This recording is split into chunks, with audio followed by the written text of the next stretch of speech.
السلام عليكم، ازيكم يا حبايبي؟ عاملين ايه؟ ان شاء الله تكونوا بالف خير. شايفين بقى النهارده هنعمل كفته داوود باشا باسهل طريقه. اكله يعني كل اولادنا يحبوها، سهله جدا ويعني مش مكلفه، وكمان مش هتخلينا نعمل مواعين كتير. وكنت راجعه مستعجله وعملتها وما اخدتش معايا وقت خالص ولا مجهود. شايفين بقى الكميه اللي عاملينها دي كلها بنص كيلو بس من اللحمه المفرومه. عملت جنبها شويه سلطه خضراء وشويه رز كده بلسان عصفور والحبهان والمستكه، بصراحه كانوا تحفه. قدميها وبألف هنا وشوف، انا واثقه ان هي هتعجب كل اللي هيجربها. شايفين بقى الكفته بتاعتنا متماسكه وطعمها حلو جدا مع الصوص بتاعها، بصراحه مع الرز خطيره. يلا بينا نسم بالله ونبدا بالطريقه. انا كان معايا نص كيلو بس من اللحمه المفرومه، وهنا فلفل اسود وقرفه وملح وكيس من ال11 بهار، او هتحطي معلقه صغيره من بهارات اللحمه او السبع بهارات. هنا انا بشرت بصلتين كانوا صغيرين او بصلايه كبيره بالشكل اللي انتوا شايفينه دوت. انا ضربتهم في الكبه وما صفيتش الميه بتاعته بس. وضربت كمان قرن حبايه الفلفل الحامي، الرومي مع فلفل حامي، بس عصرتها من ميتها كلها، مخليتش فيها ميه خالص عشان ما يبقاش ميه الفلفل مع ميه البصل فيخليها تفك منك. يعني او عصريهم هما الاتنين مش قوي، انا خليت البصل فيه شويه ميه، يعني ما عصرتوش على الاخر. شايفين بقى؟ وابتدي دعكيها كويس قوي كانك بتعملي كفته عاديه. وهنا لو حابه تحطي عودين كده ورق من البقدونس حطي. دعكتها كويس جدا، او اضربيها ضربه كمان في الكبه لحد كده ما تبقى عجينه معاكي وتبقى متماسكه، لما تكوريها ما تفكش منك خالص. هنا ممكن تسيبيها طبعا ترتاح شويه في التلاجة قبل ما حضرت شويه حاجات جنبها. وبعدين بليت ايدي كده بميه البصل والفلفل اللي نزلوا، وابتديت اعمل كور كده في الكفته.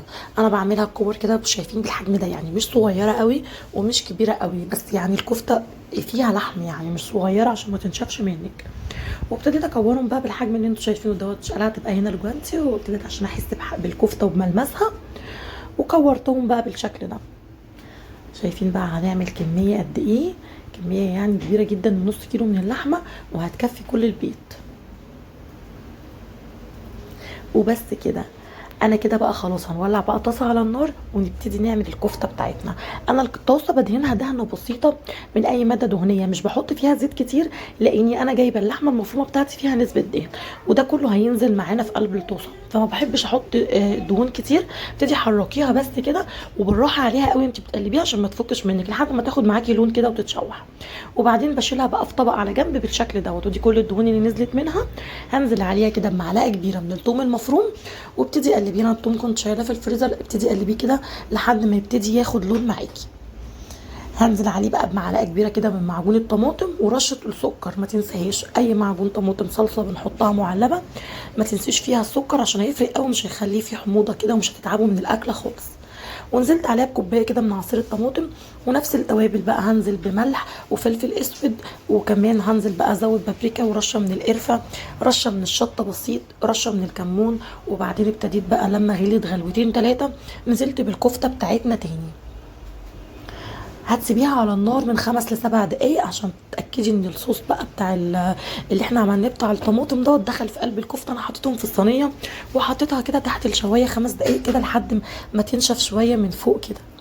وحضرت جنبها شويه رز بقى باللسان عصفور كده، وحطيت له حبهان ومستكه، وكان طعمه بصراحه يجنن. والسلطه الخضراء اوعي تنسيها، او شويه مخلل زي ما تحبي. بصراحه اكله سهله وفي منتهى الجمال، هتعجب اولادك جدا. لو لحد دلوقتي بتشوفيني اوعي تنسي بقى لايك وشير للفيديو. ولو انت مش مشتركه في قناتي انا هستناكي تشتركي في القناه عشان تفعلي جرس التنبيه ويوصلك مني اشعار بكل جديد وقناتي تكبر بيكم. شايفين بقى شكل السلطه الخضراء؟ بصراحه كانت تحفه، اكله كانت حلوه جدا. انا بقالي كتير قوي ما عملتهاش وعيالي حبوها قوي قوي قوي، ويعني خلاص مش هستغنى عنها، مره في الاسبوع بقى نعملها.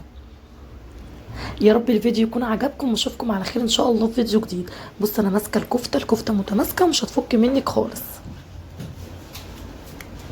وباي باي.